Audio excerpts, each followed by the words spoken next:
back to the Real Motorcycle Garage. Another fun instalment of the XS750 in store today.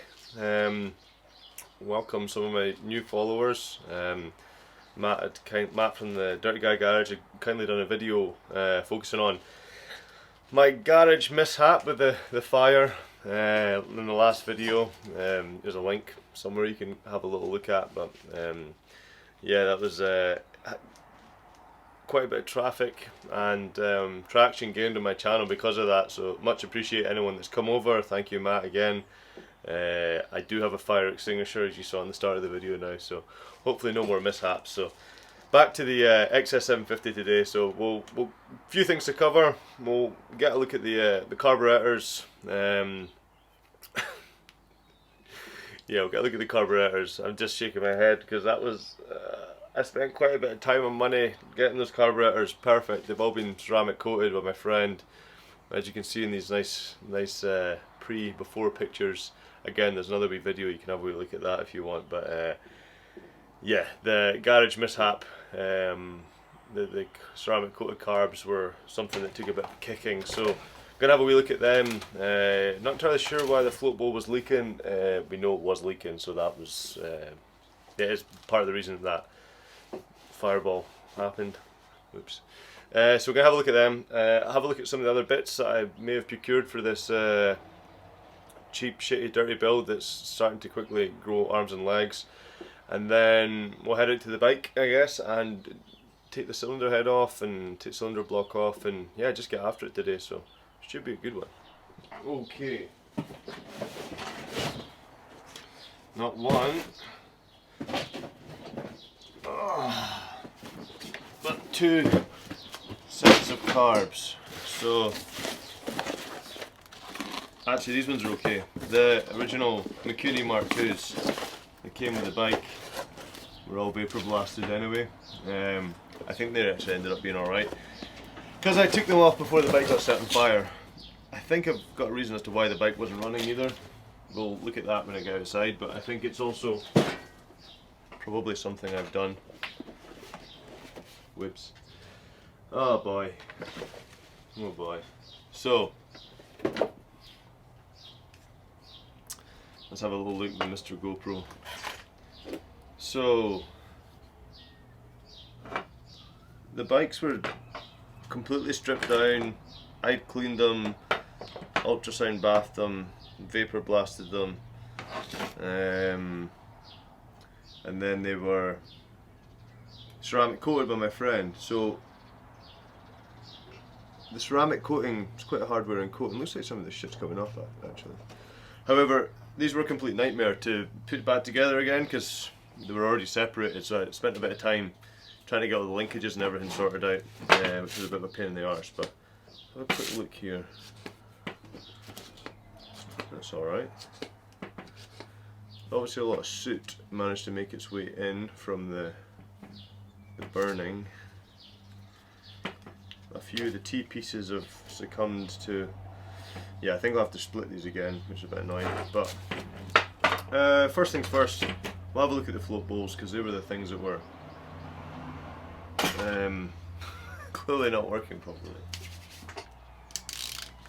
These carbs are from a Triumph. That wasn't very tight. It wasn't very tight at all. That was the side that was leaking. They're after me. Oh man. I think it'd be interesting to see the insides of here actually, because I'm not entirely sure what, if anything, the flames may have done. There's not too many things that could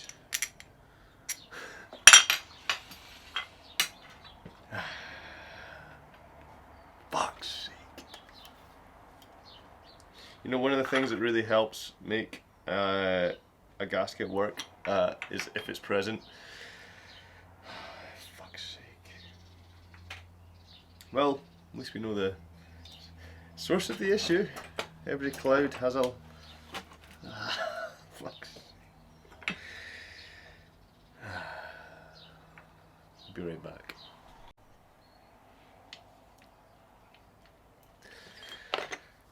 For some reason, I think actually I know the reason, but for some reason there's no float bowls in any here, even though I've bought rebuild kits that I haven't a fucking clue where they are just now. But so that would explain why the carburetor was pissing fuel everywhere, and why the fire started, and why I have now got 100 new followers.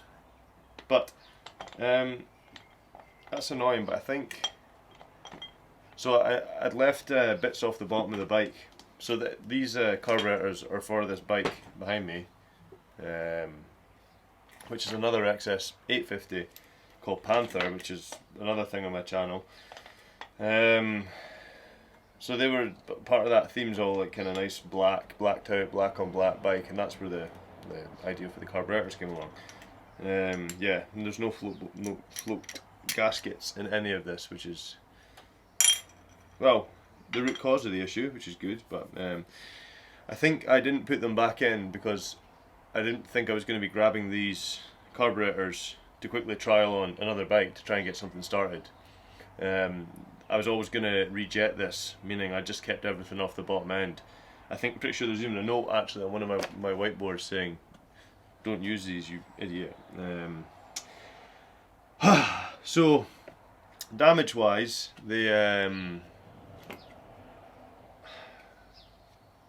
I'm going to take the top off as well, just have a quick look, because those carb rubbers can sometimes possibly succumb to fire damage.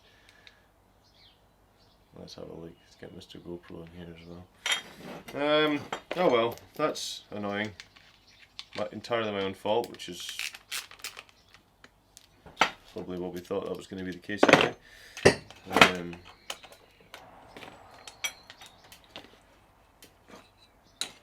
That carb rubber looks okay, so I'll take the others off, but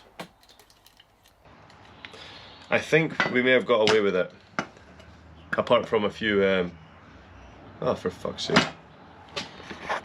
that camera stopped working.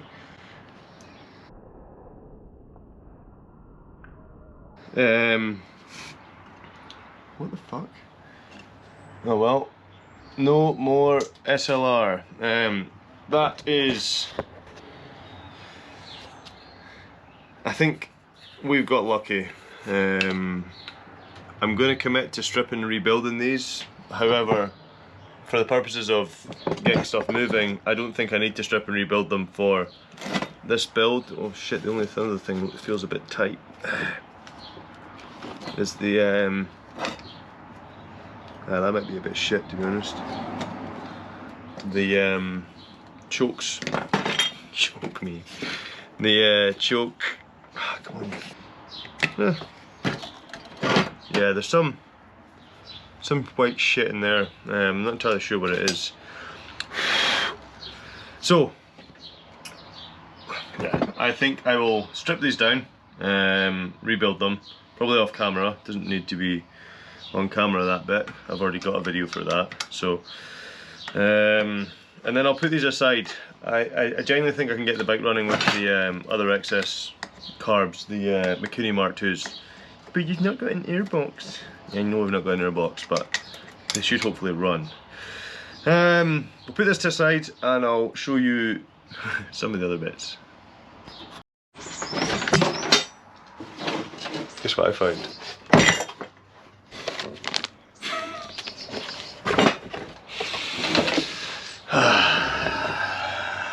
Looks like this thing's gonna happen sooner rather than later.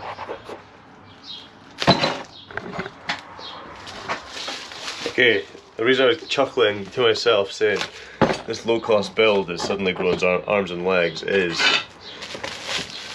I ended up, after that mishap, I was moping around the house and I decided after a few beers to buy a big bore kit upgrade from Japan, some overnight parts from Japan. Branded it or more if we have to.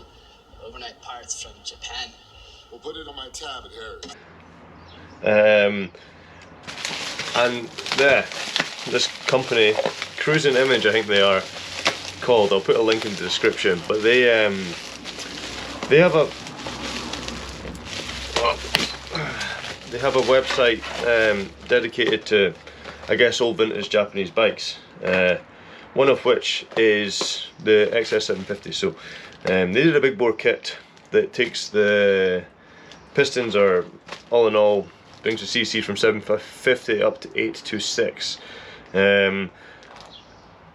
When I decided what was going on there, the bike wasn't getting started, it kind of threw me down a road of having to take the cylinder head off anyway. What's one step further to take the cylinder block off and chuck it into a machine shop and get an overbore on the cylinders, and cleans everything up. I'm not planning on tackling the bottom end. I think the bike will only have 25,000 miles on it. But if it's all apart, rebuilt, I'm happy. There is one issue I think that may have prevented me from starting the bike, which I'll show you when we go out to take the cylinder head off later on. But yeah, these. So before I went offshore last time, I ordered this kit, and it was £160 delivered, and it was delivered from Japan to Aberdeen. And I think I placed the order on the Friday, and it arrived on the Tuesday, which was phenomenal. So the kit itself, new piston rings, slightly larger piston, and you get all the specs and everything. New gudgeon pin. I've read quite a few people have used this kit. The reason I went for it is because trying to find replacement pistons and everything for the XS750 new old stock is a bit like rocking horse shit. And then there's a company in Germany that does bigger pistons, but they're quite expensive as well. So there is still that comes with gaskets as well for the bigger size. And I also got some new carb inlet rubbers because they were cheap and high quality apparently. So yeah, I went for it. People were saying, some of my followers, like, don't do it. You said this would be a cheap build. It'll still be cheap-ish. So I mean, that's 150 quid. I think I got a quote from the machine shop of about 150 quid as well to bore out cylinders and make sure it's all true and level. So that'll be the next stage. Get all that off. Sorry, someone just caught my eye. I've been working on a lamp for a friend, and it's made out of an old camshaft out of Ruston V12, I think it is, engine used for powering an oil rig, well, a drilling rig, and I managed to get hold of that. So yeah, it's almost finished, but just speaking about engines. Anyway, I digress. So yeah, looking forward to that. I've torn in the Scrambler build. I've torn down the top end and changed the piston on that. That's why it runs like a bag of shit. So looking forward to getting this done. Give the engine a clean bill of health. I think I'll explain in more detail, but I think when I rebuilt the top end before, it was the first time I've ever done anything like that. I wasn't 100% sure of my abilities. As time has progressed, I feel more confident working, wrenching, being on mechanical stuff. So for me, I want to be sure that everything's as good as it can be. So for peace of mind, it's worth more to me for peace of mind rather than putting it back together and having that doubt there.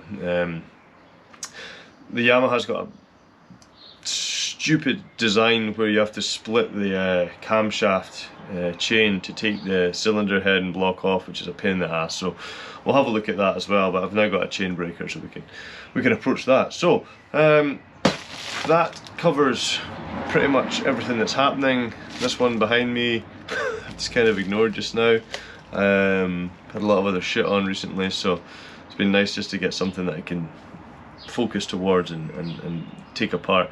The only thing I don't like is it's in the back shed, but also that's probably what saved everything from burning down and all my garage possessions. So it's all right being out there, I guess. So we'll head out there and I guess start stripping the thing down. You getting your swole on? Come on then, up you get. Up. Sit. Oh, what's this? Tasty. Good boy. You can chill here. Just... Good lad. Right, so we're back. We are back. I thought I'd have a little look, survey the damage a bit more, a bit closer. Not sure what this fluff is. Goodbye. A few, yeah, I mean the earth cable succumbed to the blaze. Everything else, there was the Neutronics ignition, I think we got lucky with that. Some charred cables, but not anything that can't be recovered, I guess, which is good. So yeah, part of the reason I thought we'll just strip it down. For what it's worth, the engines, you can take this out, take the cylinder block out with this in situ anyway, so we'll have a look at that. I'm not going to do this isn't a how to take your XS750 cylinder head off. There's a pretty detailed manual for that. I'm just going to be following that. Any issues I do find, I'll obviously stop and talk about them, but for the most part I'm kind of tempted just to chuck this in as a time lapse with a good little montage behind it. One thing I will show you once it's off is the rocker cover. The timing chain looked like it jumped a tooth, which was probably the last person being in there was me, so my fault 3 or 4 years ago, and maybe I didn't realise the importance. Maybe I couldn't even get them to line up. I seem to recollect that being an issue a few years ago, but that could very well have led to the issues for, it looked like a timing issue with that bike not starting. You could see, because I didn't have the exhaust on, you could see there wasn't a spark happening really, or any ignition happening. I had a good strong battery there. I had carbs, even the first set of carbs should have still worked to try and get it up to speed. So yeah, I think maybe that might have had something to do with it as well. So these engines also suffer an issue with the second gear, I think, where it jumps out. So to be honest, having the top end off in a way means that I could probably easily lump this thing out and put it on my workbench and have a look at that second gear, and then go from there. But I'd like to try and keep it as a rolling chassis for as long as possible, because there's a few bits of fabrication that needs sorted on this. So battery box and electrics tray and all that kind of shit. So yeah, let's get a metal montage loaded. I will take this off. I'll zoom in and have a look at this little bit that I was speaking about, but for the most part we'll just be plodding away. Cheers.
That thing was glued on, absolutely glued on, but we've got it free.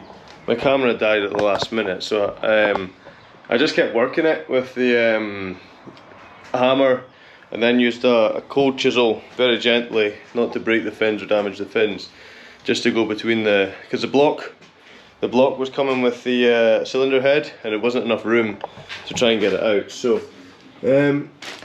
yeah, there's a weird sleeve around one of the studs. I'm not really sure what's going on with that. Anyway, so that's them free. Nothing looks too bad now that we've got it up close. The boroscope made that look worse than it actually is. But regardless, it's out now, so I guess we'll be getting that sent away to the machine shop so the guys can bore it out. I'll take the pistons off.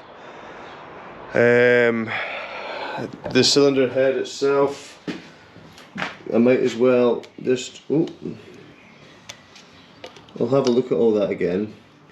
I did rebuild that recently. You can still see the copper grease because it's still, but we'll have a look at that anyway, regardless, for peace of mind. And that should hopefully get this moving a little bit further forward. How long the machine shop will take, I'm not really sure. I think I've got another week and a half here before I go offshore again, so I'll go up to the machine shop next week and get those dropped off so that when I'm back I've got a bit of time. So the rest of the build then goes back to being cheap and dirty if possible. Let's have a quick look. What do we need to do? So I'll leave the engine bottom half in the frame at the moment. I need to build a battery box of some kind that I think will mount down here. Seems to be what a lot of people do. Probably put a seat on, make a fiberglass seat base. Think about where else some of the other electronics are going to go. The frame itself's alright, just a bit mucky, so anyone who's not watched this before, I need to try and get it up to a level where I don't spend too much on it, so I can get the V5. I bought it without a V5. I took forever to get a V5 sorted, and then the DVLA were dicks when it came to getting my V5. They were like, oh, it needs to be assembled. And then, well, I'm not gonna spend all this money assembling it for it to you turn around and be like, oh, you need an SVA test and all that other kind of shit. So we'll get there. So yeah, that's all right. That is all right. It's good to get a bit of progress on this thing. It's nice just to play about and get working with the spanners. This cylinder head never saw any use. It's already split, separated. I'm not sure. I think that's maybe a sign of some cheap shite, but maybe not.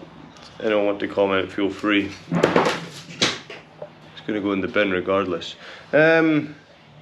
What else? Probably not much. I think I'm gonna go and make a bit of a plan now, because that was the next big thing and that's now done. So I just need to have a wee think about how to attack this next. Probably, oh god, here he is. Hello. Come here then. Come on. Come on. No. Yeah, so I don't know. I don't really know. There's a few bits that I'm making for the other build, the other XS750, which would ideally transfer over, but we'll have a wee think about that. The biggest thing was getting it mechanical first and getting it running again. So good stuff. Right, I'm gonna love you and leave you here. I'll if you like what you saw, got any comments, put them down below, like and all that other fun stuff, and I will we will catch you next time in the next video. Take it easy, guys.